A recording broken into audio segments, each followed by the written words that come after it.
Dahulu kala, ada sebuah kerajaan di atas pegunungan Tengger, bernama Kerajaan Medangkamulan. Saat itu, kerajaan dipimpin oleh Prabu Gilingwesi yang sangat dihormati dan disegani rakyatnya. Raja dibantu oleh Perdana Menteri yang gagah berani nan cerdik bernama Patih Pranggulang. Meskipun kerajaan Medangkamulan adil dan makmur, namun Prabu Gilingwesi resah lantaran putrinya yang cantik jelita, Putri Raden Ayu Tunjung Sekar tak mau bersuami. Kendati banyak lamaran datang kepadanya dari para putra mahkota kerajaan-kerajaan tetangga, namun semuanya ditolak. Suatu malam, Putri Raden Ayu Tunjung Sekar tidur sangat pulas. Dalam tidurnya, dia bermimpi sedang berjalan-jalan di tengah kebun yang sangat indah.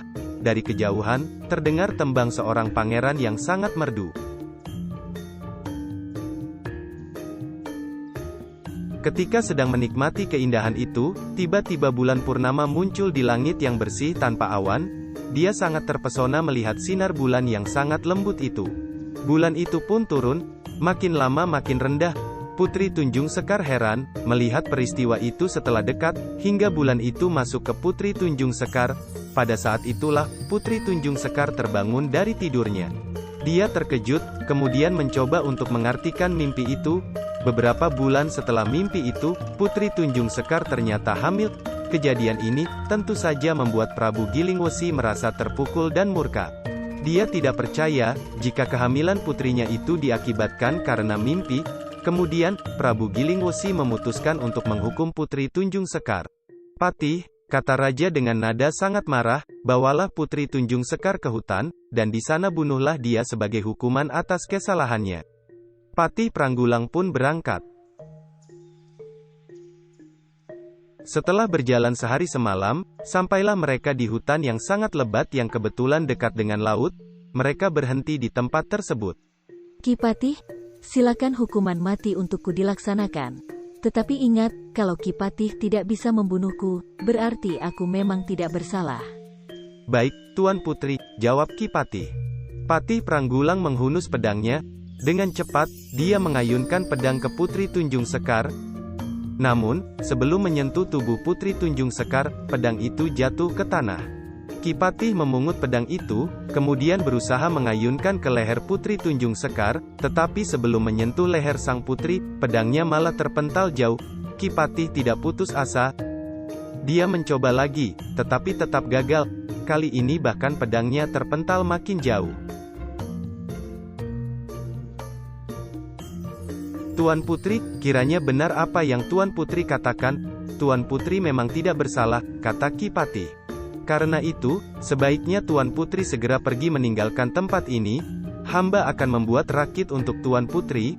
Berakitlah melalui laut ini. Hamba yakin nanti Tuan Putri akan menemui daratan. Hamba sendiri tidak akan pulang ke kerajaan, tetapi akan bertapa di sini untuk mendoakan agar Tuan Putri selamat," tambahnya.